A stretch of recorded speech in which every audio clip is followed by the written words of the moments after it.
siempre amaré esa cruz. En sus triunfos mi gloria será. Y algún día en vez de una cruz, mi corona Jesús me dará. Tengan todos muy buenos días. Aunque el día esté lluvioso y tal vez estemos con frío y, como le digo yo a mi esposo, el día entrado en cobijas, porque lo que dan ganas es de estar acostados. Pero aquí estamos de frente, siempre con la mirada puesta en Dios y tratando de llevarle a ustedes las mejores cartas de amor que el Señor nos ha enviado, para así poder estar enamoradas de Él, porque la verdad es que nosotros tenemos que enamorarnos de Él. Pero bueno, aquí estamos de frente, haciéndole ganas, poniéndole ganas y teniendo la mejor disposición posible para llevar todas estas bendiciones hasta sus hogares, hasta sus trabajos, o en el fondo, en el momento en que ustedes están manejando, pueden poner también los audios, pueden poner Radio Costa Rica, pueden irse informando, porque siempre es muy importante saber, aprender y conocer de Dios. Hoy vamos a ver en la última parte del tema, la iglesia de Dios no es Babilonia. Ha sido un tema bastante fuerte, ha sido un tema bastante duro, no para todos los líderes de las iglesias, de todas las iglesias, porque la verdad es que en este tiempo que vivimos, que es un tiempo de gran tribulación, de un aumento de la delincuencia, de la corrupción, del pecado, está a la flor del día. Nosotros tenemos que tener un buen asidero y es agarrarnos de Dios.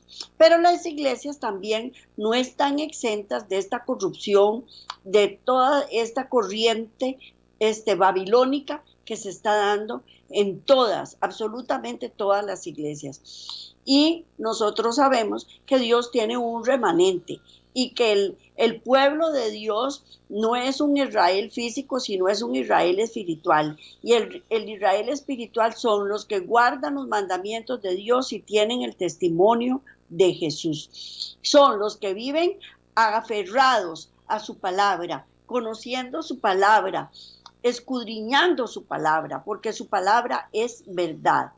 Y ese es el remanente que tiene Cristo Jesús en la actualidad en esta tierra, y que poquito a poco se va a ir preparando para cuando venga la tribulación final, la gran tribulación, y va a ser un pueblo que esté tan aferrado a su palabra, a sus lineamientos, que no va a claudicar, y es el que se va a mantener firme en ese momento de angustia y de tribulación.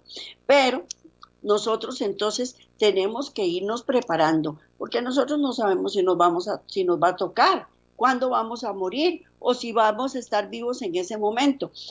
Y transmitir todo esto a todas las generaciones, a todos los pueblos y lenguas, para que la palabra de Dios sea la idónea para la formación del individuo que va a poder subsistir y mantenerse firme en los tiempos de angustia y de tribulación. Bueno, pues hoy vamos a empezar con la tercera parte de la iglesia de Dios no es Babilonia, pero antes vamos a elevar como siempre una plegaria al Señor para que Él dirija mis palabras y para que Él habla el entendimiento de todos los que escuchamos esta programación, para que llegue como debe ser a nuestra mente y ponerla por obra. Es donde quiera que usted esté, incline su rostro o doble rodillas si es que puede, y comparta conmigo esta oración. Amantísimo Padre, te damos gracias. Gracias por todo el tiempo que nos ha tocado vivir, que aunque si bien es cierto es un tiempo de angustia y de tribulación también, pero tenemos todavía a nuestra disposición tu palabra, Todas las redes sociales están a nuestra disposición también para que nosotros podamos transmitir esta palabra tan valiosa que tú traes a nuestras mentes. Señor, te pedimos por todas las personas que tienen que escuchar esta programación, que las guíes hacia este medio para que puedan escuchar todas estas bendiciones que nos das. Abre su entendimiento y indícales, Señor, que la crítica que se hace aquí no es con el ánimo de ofender a ninguna persona, sino con el ánimo de que enrumbemos nuestro camino y que te sigamos a ti, que eres el único fiel y verdadero. Porque tu palabra dice, maldito el hombre que confía en el hombre, y nosotros no debemos confiar en el hombre. El único que tenemos que confiar es en el Hijo de Dios, que es Cristo Jesús. Así es que entonces, Padre eterno, ilumina nuestras mentes, nuestro espíritu, para que nosotros podamos entender tu palabra, asimilarla y ponerla por obra. Te damos gracias, Padre, en el nombre de Cristo Jesús. Amén. Bueno, la tercera parte de la Iglesia de Dios no es Babilonia. Hemos venido hablando de las diferentes apostasías que se dan en las iglesias, de los diferentes temas que son malinterpretados, que son distorsionados, por así decirlo. Porque ahora en la actualidad los predicadores y la gente que está a cargo de los líderes de las iglesias, lógicamente que quieren tener sus iglesias llenas.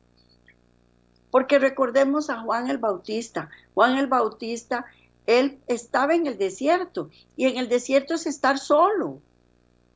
Y con toda la sabiduría y el entendimiento que Dios le había dado, lo fue preparando para que él pudiera expresar a toda la comunidad en la que él participaba, en la que él vivía, todas las buenas nuevas de salvación que Dios le había dado para que abriera el camino para que Cristo viniera. Y sin embargo, muy pocos lo oyeron. Pero Dios siempre tiene un remanente y quiere que nosotros escuchemos su palabra. Bueno, entonces, la iglesia de Dios no es Babilonia. El resultado desastroso de los argumentos empleados por los fariseos y luego por la iglesia apóstata prueba fuera de toda duda la falsedad de sus debates. Pero esto no es suficiente. Los argumentos en sí mismos tienen que ser examinados para mostrar en dónde ellos son falsos. Nosotros vimos en el programa pasado toda la misma palabra de Dios que usaron los fariseos para exponer que no debían seguir a Cristo, que ellos eran la iglesia verdadera, que ellos eran los que los iban a llevar a puerto firme, que ellos eran la iglesia escogida de Dios y que Dios había prometido que iba a estar con ella hasta el fin. Esos fueron los argumentos que ellos usaron para que el pueblo de Dios no siguiera a Cristo Jesús. Esto es el paso natural para darse después de que se ha mostrado que, debido a que las teorías promovidas por los fariseos y los apóstatas los confirman en oposición directa a Dios y a sus fieles seguidores. Eran teorías definitivas y únicamente de origen satánico. ¿Por qué? Porque todo lo que se opone a Dios no le pertenece a Dios, es de origen satánico. Entonces, cuando uno utiliza la palabra de Dios para apartar a las personas de Dios, ¿qué es lo que está haciendo? Apostatando. Pero yo puedo apartar a las personas de Dios diciendo, bueno, salvo siempre salvo, usted no se preocupe, vaya y peque y haga todo lo que usted quiera y la gracia de Dios va a estar con usted porque Dios siempre nos perdona. Es cierto, Dios siempre nos perdona, pero Él perdona un corazón contrito y humillado. Y si nosotros vemos los diferentes episodios de la Biblia, cuando Él sanaba a los enfermos y liberaba a los endemoniados, que les decía, vete y no vuelvas a pecar, vete y no vuelvas a pecar. Entonces, ¿Podemos nosotros mantenernos en el pecado? No. Y si yo estoy enseñando eso, estoy apostatando, porque lo que estoy haciendo es enseñando a las personas que pueden hacer lo que quieran y no van a tener consecuencias, y eso los aparta de Dios. El hombre no se iguala con Satanás, cuyas sofisterías no se pueden afrontar por estrategias humanas. Solo la palabra de Dios puede ser usada para afrontarlo con éxito, porque ni aún Cristo, cuando estuvo en la tierra, pudo confrontar al adversario con otra arma. Las escrituras exponen las sofisterías satánicas tan efectivamente que nadie que las comprenda será engañado. Ese es otro de los temas que se utilizan en el argot, por decirlo así, de la iglesia moderna. Yo declaro. ¿Yo puedo declarar? No, es un juez, es un abogado el que declara si yo puedo o no puedo obtener las cosas. ¿Verdad que sí? O lo cancelo en el nombre de Jesús. Eso tampoco uno lo puede decir, porque uno no tiene los argumentos necesarios para cancelar. El mismo Cristo, cuando estuvo sobre la tierra, le decía al enemigo: el Señor te reprenda. Yo no puedo reprender a nadie, como dicen ahora también en el argot moderno, lo reprendo en el nombre de Cristo. No, el único que tiene poder para reprender, para declarar, es Cristo Jesús y su Padre. Son los únicos. Yo no puedo utilizar eso. Y para eso tengo que utilizar las escrituras. Las escrituras, las promesas que Dios me da. Y no es que yo le digo a Satanás: Dios me dio tal promesa. No. Uno tiene que decir: Señor, tú me diste esta promesa y yo sé que a usted no se le ha olvidado, pero yo la creo y yo sé que en cualquier momento va a llegar a mi vida esa promesa. Eso es lo que tengo que hacer. Debido a que la posición en la cual Pablo se hallaba se reproduce hoy. La respuesta que él dio resolverá el mismo problema ahora. Cuando la decisión para seguir la verdad necesitó de su separación de la organización judía, fue confrontado con muchos argumentos propuestos por los maestros religiosos que insinuaban los pasajes del Antiguo Testamento para apoyar esas contiendas. Igual pasa en la actualidad. Utilizan la misma palabra para entrar y para aprobar y para apoyar los argumentos que ellos están estableciendo. Los que hoy siguen la verdad viviente, asimismo, hallarán que deben dejar la organización de la iglesia establecida. Los hombres dirigentes resistirán esto. Insinuarán declaraciones del espíritu de profecía para incitar a la idea de que la iglesia nunca será reemplazada por otro movimiento. Los creyentes no pueden cometer errores si ellos responden con la misma respuesta de él, sean las de los creyentes. Entonces permanecerán en el único terreno seguro que existe. O sea, si yo, se lo dije la semana pasada, si yo me vengo y apoyo todo lo que los líderes de mi iglesia dicen y están apostatando, yo estoy apostatando también.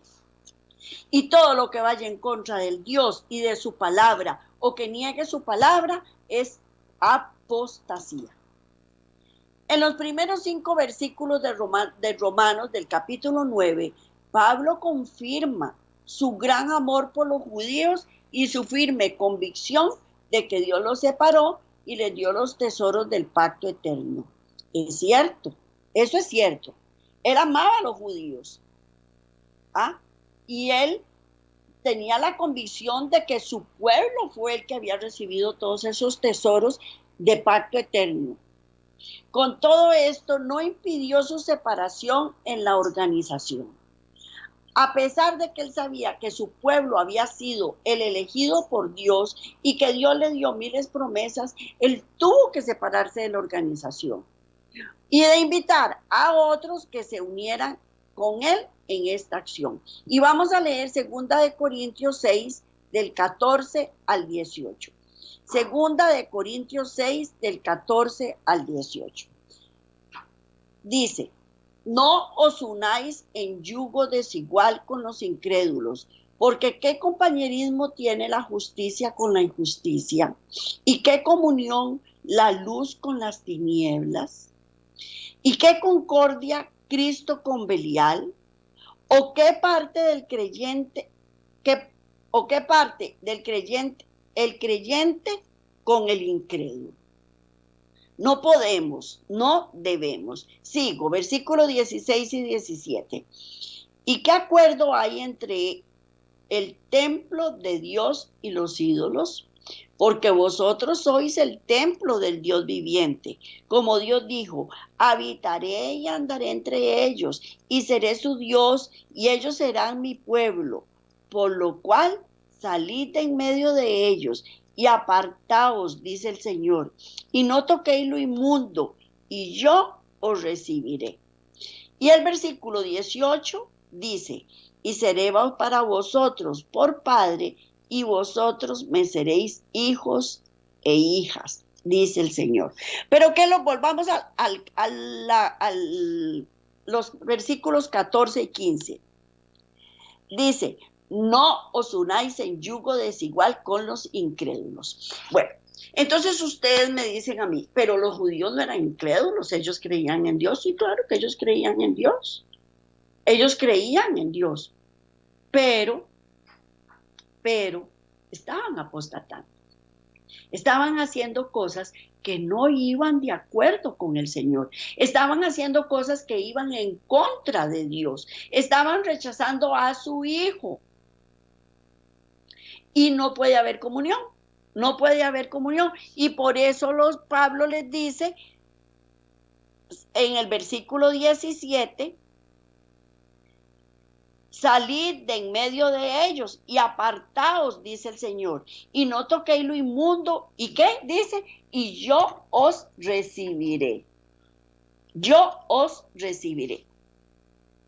Aquí Pablo los está invitando a salir del pueblo de la iglesia, porque la iglesia en ese momento estaba en apostasía. Entonces dice: sálganse de ahí, venga, yo los recibo, no hay ningún problema. Y eso es lo que Dios nos quiere decir. Si su iglesia a la que usted está yendo está apostatando, sálgase de ahí y Dios lo va a recibir. Pero no se aparte de Dios, porque por lo general, cuando uno se aparta de una iglesia, se queda sin nada. Y uno siente que, ¿y ahora para dónde agarro? Como ovejita perdida. No tengo para dónde ir, no tengo a quién recurrir. Entonces, ¿qué es lo que tiene que hacer uno? Doblar rodillas y pedirle al Señor que lo guíe. Y una de las cosas que tienen que pedirle es siempre, siempre, siempre que lo guíe a toda verdad. En estos versículos, Pablo hace claro que la separación de los incrédulos, como él evaluó correctamente que eran judíos y que esa separación era requerida si ellos iban a permanecer siendo hijos de Dios. Entonces, ¿qué tenemos que hacer? Nos duele, claro que nos duele, claro que nos duele. Y como se los digo, se siente uno como oveja perdida. Los judíos no leían mal las evaluaciones de Pablo de ellos como incrédulas, idólatras, injustos y tinieblas. Naturalmente se contaban como estrictamente obedientes a las declaraciones del Antiguo Testamento, mientras que censuraban a Pablo de dejar sin efecto los mismos pasajes. Ellos estaban siendo supuestamente obedientes a la palabra de Dios. Recordemos que ellos estaban esperando al Mesías como un guerrero como si él viniera en su segunda venida a rescatar a su pueblo. Y ahí fue la confusión y no lo aceptaron, lo rechazaron. Y entonces, ¿qué pasa cuando uno rechaza a Cristo? Está apostatando. ¿Por qué? Porque todo lo que va en contra de Dios no es de Dios. Pablo correctamente negaba que las escrituras hubieran quedado sin efecto. Eran sus enemigos quienes las habían interpretado y aplicado mal. Dijo con firmeza, no que la palabra de Dios haya faltado, porque no todos los que descienden de Israel son israelitas. Bueno, vamos a leer Romanos 9 del 6 al 8. Romanos 9 del 6 al 8. Ay, no puse solo Romanos 9, 8. Bueno, voy a leerlo, porque aquí tengo la palabra de Dios y no hay ningún problema. Y no lo puse. Romanos 9, del 6 al 8. Repito la cita. Romanos 9, del 6 al 8. Dice, no que la palabra de Dios haya fallado, porque no todos los que descienden de Israel son israelitas. Ahí es donde Dios nos está diciendo que no todos los que descienden de israelitas son israelitas. ¿Cuáles son los israelitas? Los que seguían al Señor. Ellos son los israelitas. A ver, me perdí, dice, ni por ser descendientes de Abraham son hijos, sino en Isaac te será llamada descendencia. Esto es, no los que son hijos según la carne son los hijos de Dios, sino que los que son hijos según la promesa son contados como descendientes. Repito, Romanos 9 del 6 al 8. No que la palabra de Dios haya fallado, porque no todos los que descienden de Israel son israelitas, ni por ser descendientes de Abraham son todos hijos, sino en Isaac te será llamada descendencia. Esto es, no los que son hijos según la carne son los hijos de Dios, sino que los que son hijos según la promesa son contados como descendientes. Son contados como descendientes. Tenemos que tener muy claro este versículo, porque todavía hay mucha gente que piensa que Cristo va a venir a recoger al Israel físico. Y no va a ser un Israel físico, va a ser un Israel espiritual. ¿Y cuál es el Israel espiritual? Los que guardan los mandamientos de Dios y tienen el testimonio de Jesús. Esos son los que lo siguen, los que lo aman en espíritu y en verdad. Y su palabra es verdad. La declaración de Pablo ataca las clases de los argumentos de los fariseos. Ellos no hacían distinción entre los descendientes físicos y los espirituales de Abraham, aunque ellos podían ver diferencias entre algunos de los hijos físicos, mientras se consideraban como hijos de Abraham y por lo tanto herederos de las bendiciones prometidas a Abraham y su simiente, y negaban a la descendencia de Ismael y Esaú todo derecho de primogenitura divina. Los árabes y los edomitas eran rechazadores abiertos del mensaje que Dios había dado a los judíos. Así que los judíos maestros no los reconocían como parte de la iglesia de Dios. En esto, por supuesto, estaban en lo correcto. Ellos correctamente valoraban el estado de los hijos de Abraham con base a lo espiritual, no con base a calificaciones físicas. Con todo, cuando evaluaban su propia posición, señalaban que al ser de la simiente física de Abraham era la garantía de que ellos eran también verdaderos hijos de Dios. Y Pablo mostró que esto era una norma errónea de adoptar. Él dice, no los que son hijos según la carne, sino los que son hijos de Dios en el Espíritu. Esos son los verdaderos hijos de Dios. Ellos fallaron en ver que los miembros de la organización establecida durante muchísimo tiempo, la historia de la cual podían rastrear por muchas generaciones pasadas, con gran celo por la obra y el vasto conocimiento de la información bíblica, no los hacía hijos espirituales de Dios. En este aspecto, ellos no eran realmente mejores que los ismaelitas, a quienes abiertamente despreciaban y los rezagaban a la familia de los perdidos. Así que en eso tenemos que tener mucho cuidado, porque nosotros como cristianos también a veces tendemos a despreciar a mucha gente que tal vez merezca más la salvación que nosotros mismos. Pablo enfatiza la verdad de que Ismael e Isaac eran hijos del mismo padre. Sin embargo, las promesas se le dieron únicamente a Isaac. Ellos podían objetar que esto era comprensible en vista de que Ismael tenía una esclava egipcia por madre. Sin embargo, este no era el problema real. Tal como se probó en la generación siguiente, Esaú y Jacob. No podía tener una herencia más íntima, a menos que hubieran sido idénticos en lugar de gemelos distintos. Ellos tenían los mismos padres, la misma concepción, el mismo nacimiento. No obstante, Pablo recordaba a los fariseos de un hecho de que ellos no podían negar, que solo Jacob heredó un lugar en el reino de Dios en esta tierra. Por consiguiente, el factor decisivo es la descendencia espiritual, no la física. Porque si hubiera sido físicamente, Esaú también hubiera heredado el reino de Dios. Y Ismael también hubiera heredado el reino de Dios. Porque era hijo de Abraham, era hijo de una esclava, sí es cierto. Y ahí no se podía contradecir a los israelitas. Pero Esaú eran hijos de la misma mamá y del mismo papá. Por lo tanto, solamente si los judíos del tiempo del Pablo poseían el espíritu y la experiencia de Isaac y de Jacob, podían reclamar ser miembros de la iglesia de Dios. El hecho de que ellos crucificaran a su Salvador comprueban que aún no sabían lo que era la verdad.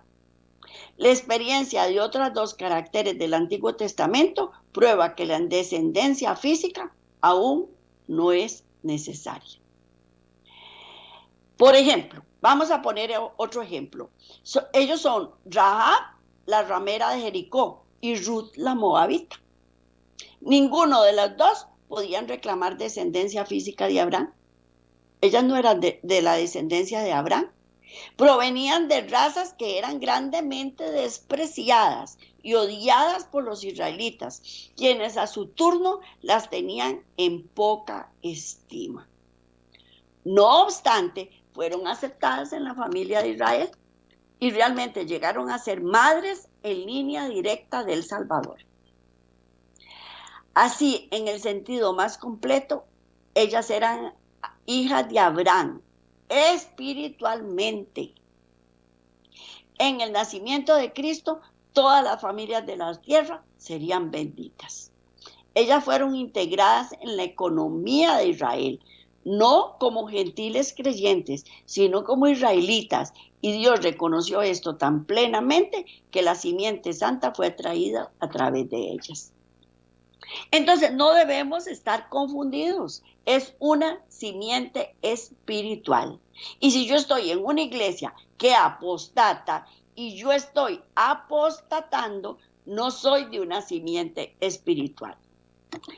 Con tales ilustraciones, Dios nos enseñó que los hijos de la carne no son los hijos de Dios. La descendencia física no cuenta para nada. O los hijos de Ismael y de Esaú hubieran tenido tanto derecho de ser los hijos de Dios y de Israel como Pablo o los apóstoles, mientras que Rahab y Ruth estarían sin esperanza.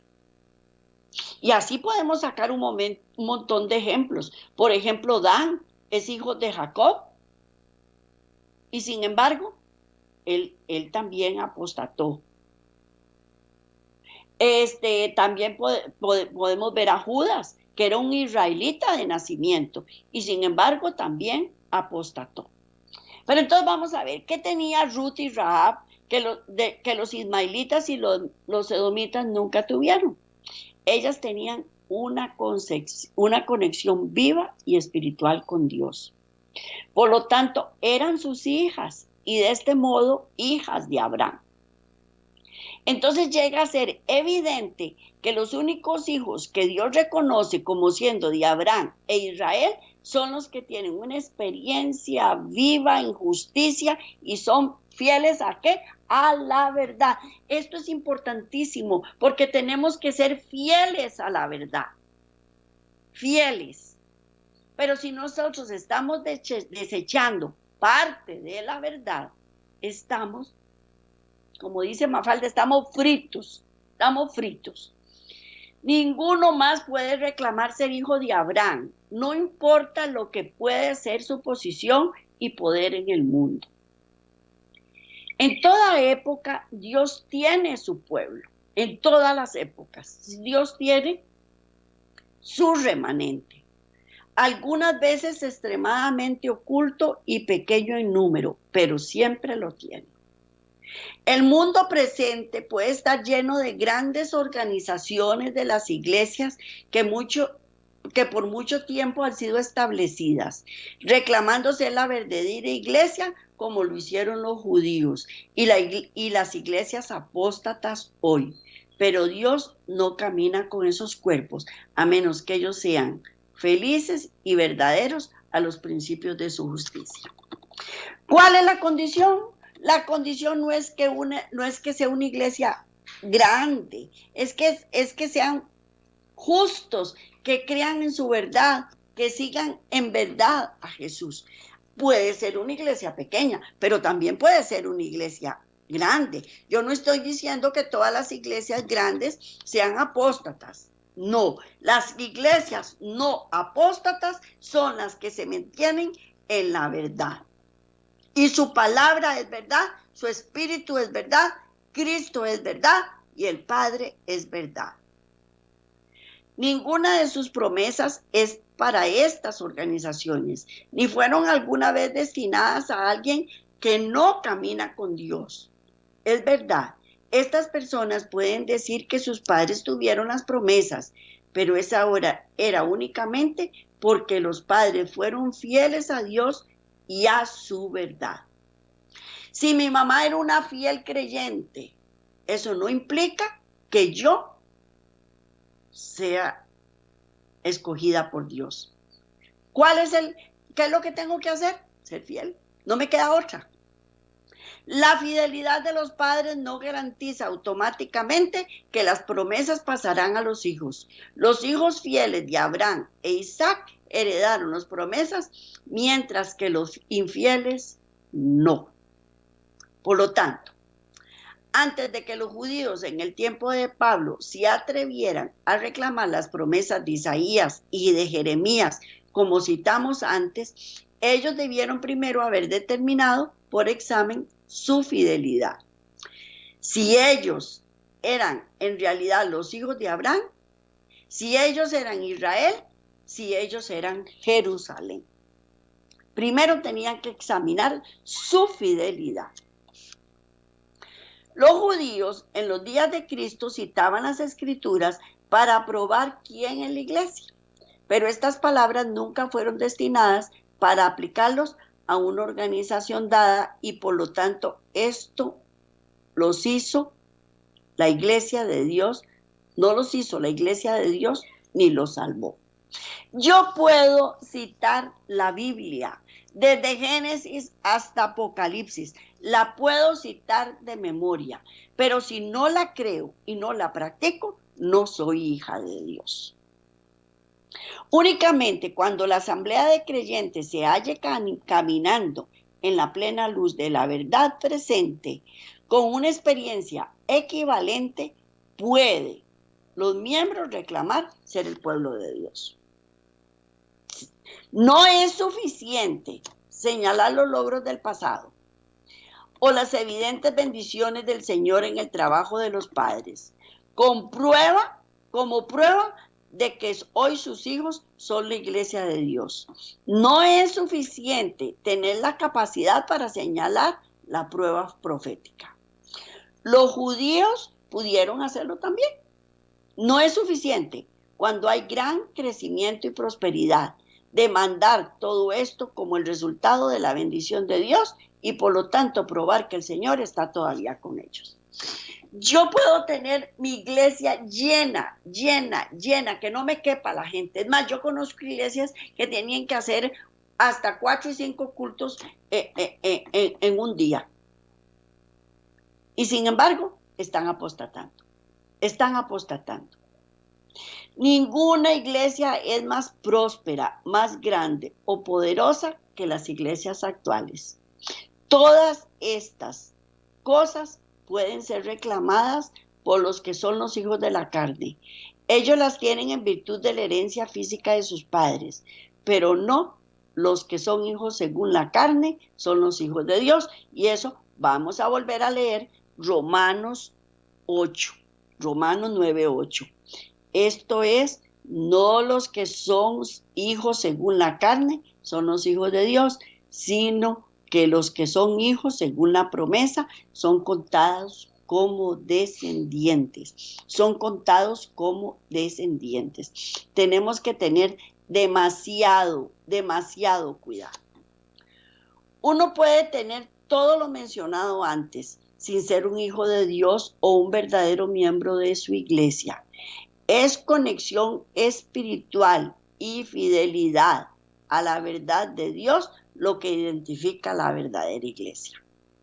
Yo necesito tener una conexión fiel espiritualmente a la verdad de Dios y es a la palabra de Dios. Porque si yo digo, no, este versículo era para judíos, no era para mí. No, este versículo fue en el Antiguo Testamento, en el Nuevo Testamento ya eso no procede. Estamos apostatando, aunque nos duela, estamos apostatando. ¿Ok? Uno puede tener todo lo mencionado antes y no ser un hijo verdadero de Dios o miembro de su iglesia. La conexión espiritual y fidelidad a la verdad de Dios es lo que identifica a la verdadera iglesia. La práctica común es nombrar la iglesia y luego reclamar que la verdad de Dios y sus acompañantes, bendiciones y promesas están allí dentro. Primero, la verdad tiene que ser hallada y luego la iglesia tiene que ser identificada. Esto es todo el punto del argumento que Dios le dio a Pablo en respuesta a las acusaciones de los fariseos. Si yo voy a una iglesia en donde la palabra le están tergiversando o le están rechazando, no debo permanecer en esa iglesia.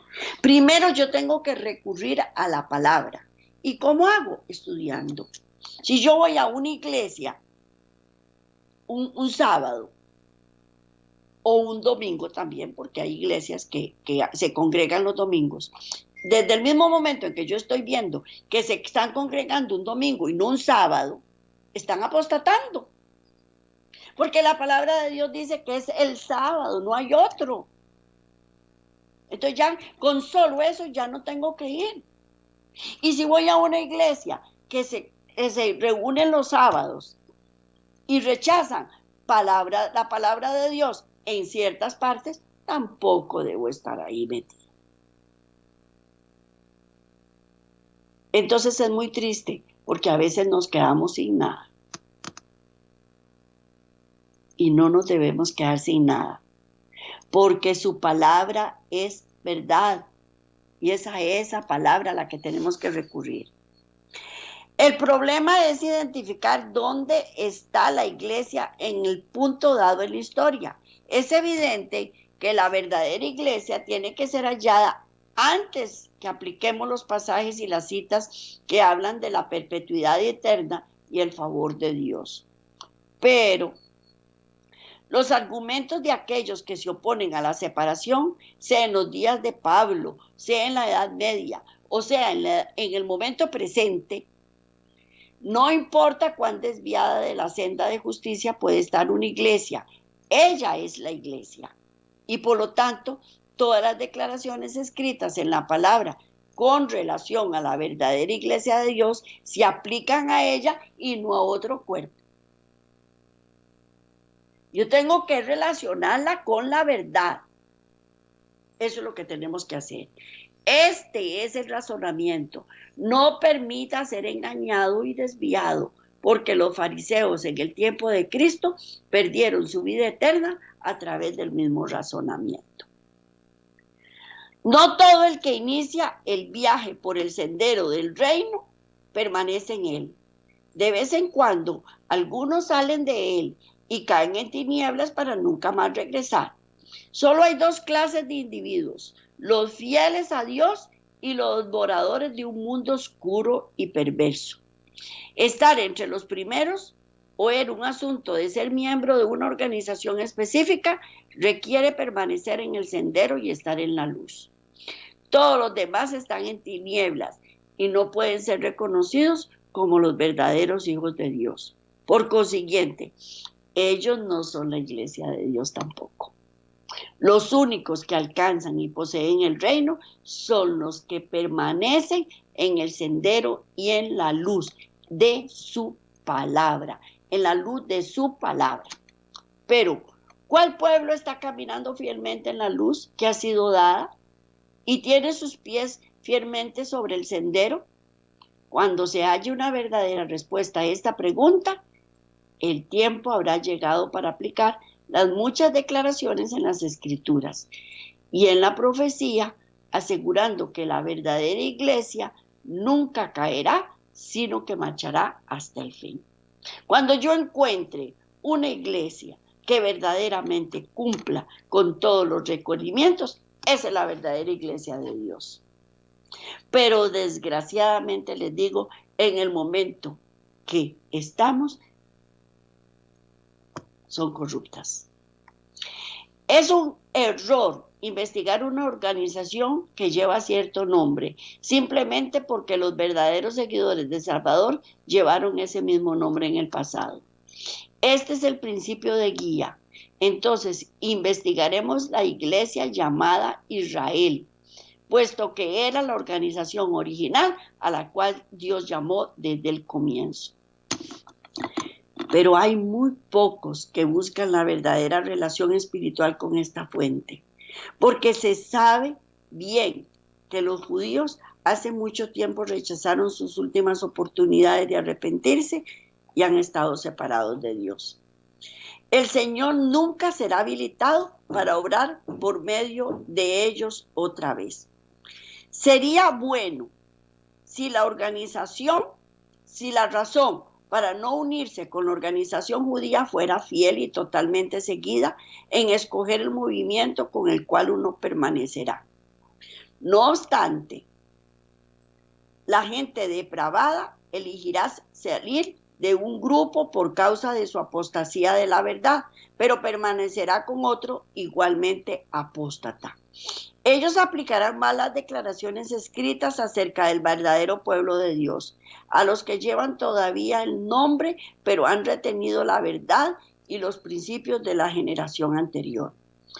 Estos no tienen derecho a reclamar las promesas y garantías contenidas en las palabras proféticas, porque ellas se han de aplicar solo al pueblo que ha permanecido en el sendero y en la luz. Únicamente ese pueblo es el que no debe ser llamado Babilonia. Y si alguien llega proclamando que este cuerpo es Babilonia, entonces él no debe ser seguido ni recibido. Dios no ha enviado a tal persona. Todas las otras organizaciones pueden ser llamadas por el nombre que uno quiera para atacarlas justificablemente con tal de que no declaren ser la iglesia de Dios. Ellas pueden ser calificadas para esto, solo si están en el sendero y en la luz. Es muy importante que uno sea capaz de identificar la verdad de lo falso. Cada movimiento expresa en alta voz su reclamo de ser el verdadero pueblo de Dios, mientras instan a todos para que se unan a ellos. Pero uno no tiene que permitir que los reclamos impresionen y lo guíen. Cada movimiento tiene que ser evaluado conforme a las pruebas de las Escrituras y nada más. A medida que el tiempo pasa, debe hacerse continua revelación para asegurarse que la iglesia permanece verdadera. Cuando ella se aparte de Dios manifiestamente, los creyentes sinceros deben estar abiertos a la dirección de Cristo para cuando se levante un nuevo movimiento en reemplazo del que cae, pueda seguir en él. Tenemos que estar vigilantes. Se ha rechazado el mensaje del tercer ángel. Los que aceptaron fueron totalmente bendecidos, pero se les impuso impresión sobre ellos de renunciar a su fe o perder sus derechos como miembros de la iglesia. Muchos se rinden a esta presión y regresaron al rebaño, pero otros declararon que no era importante cuántos permanecieron en la verdad. Para ellos el único principio de guía era el correcto. Vieron con gran claridad que la iglesia no estaba más en el sendero o en la luz y así no fue inmune a la acusación que ella había llegado a ser Babilonia. No debemos introducir el mundo a la iglesia ni casarlo con ella, estableciendo así un vínculo de unidad. De esta manera la iglesia corromperá y llegará a ser, como dice en Apocalipsis, albergue de toda ave inmunda y aborrecible. Únicamente Babilonia la Grande llega a ser la guarida de toda ave inmunda y aborrecible. Con todo esto fue lo que le dijo a la iglesia que llegaría a ser si ella no terminaba toda conexión con el mundo. Tal declaración niega la idea de que las organizaciones de la iglesia tienen que ser necesariamente la iglesia de Dios. Para ir terminando, concluimos. Vamos a ver. Cada uno solamente tiene una vida por salvar o perder. Por lo tanto, en toda crisis debe tenerse cuidado para asegurarse que el lado correcto es el elegido. Se provee ayuda en la comprensión acertada de las lecciones de la historia, porque Satanás no cambia sus tácticas o argumentos de generación en generación. La ventaja de la historia es que la persona se suministra con la consecuencia de la posición tomada, de este modo demostrando claramente o lo que conduce al cielo o lo separa de Dios. Por ejemplo, los judíos tomaron la posición de que ellos habían de ser siempre favorecidos como pueblo de Dios. No importa, sin importar el curso que escogieran, pero la historia demostró que esto guió a la completa separación de Dios y les costó la vida eterna. Otros cuidadosamente consideraron la relación espiritual de la iglesia con la verdad y cuando hallaron que esa iglesia había apostatado más allá del límite, eligieron seguir a Cristo. Las crónicas del tiempo muestran infaliblemente que mientras ellos hicieron esto, fueron prosperados, bendecidos y guiados por Dios y se realizaron cosas poderosas en ellos. Cada tiempo tiene que afrontar la misma prueba de un tiempo o en otro. Que esto se haga con gran cuidado, con mucha oración y consideración cuidadosa de los principios divinos y la elección de la historia y las lecciones de la historia. El propósito de esto no es probar que una organización particular hoy es la verdadera iglesia de Dios.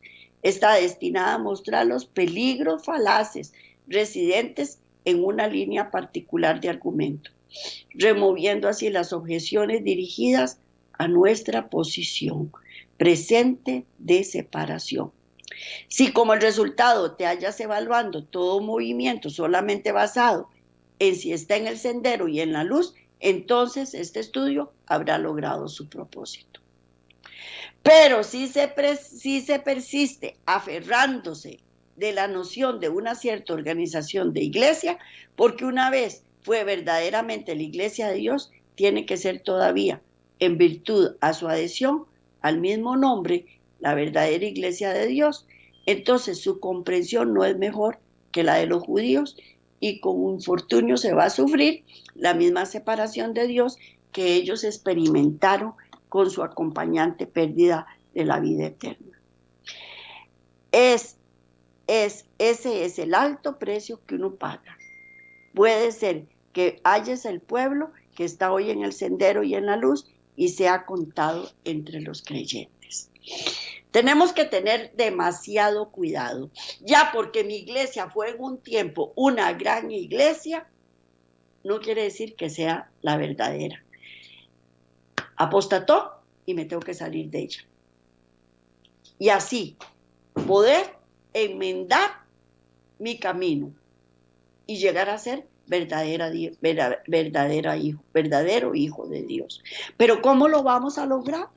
Pues estudiando su palabra, siguiendo su palabra.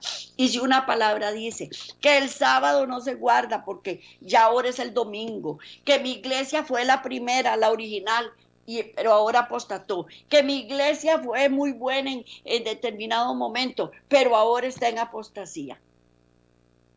Debemos huir de ella. ¿Y qué fue lo que nos dice el Señor? Salid de ella, pueblo mío. ¿Por qué? Voy a volverlo a leer para terminar. Segunda de Corintios 17 dice, por lo cual salid de en medio de ellos y apartaos, dice el Señor, y no toquéis lo inmundo, y yo os recibiré. Y el 18 dice, y seré para vosotros por padre, y vosotros me seréis hijos e hijas, dice el Señor, Dios Todopoderoso. Este tema, como se lo dije, es fuerte, y lo pone a uno tambaleando porque no sabe si seguir en la iglesia que está o apartarse, pero para esto tenemos que estar firmes en la palabra, porque es el Cristo Jesús y es su palabra y el Espíritu Santo que nos guía toda verdad, y en ella sí tenemos que estar firmes. No es la iglesia, es en Cristo, en el Espíritu Santo, en el Padre, en su palabra.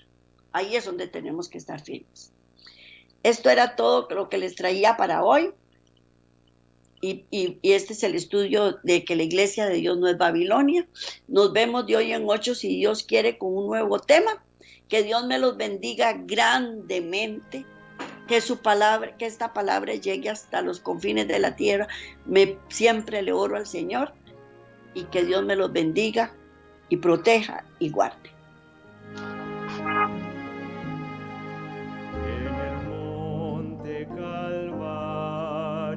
Estaba una cruz, emblema de afrenta y dolor. Y yo amo esa cruz, donde murió mi Jesús por salvar al más vil pecador. Oh, yo siempre amaba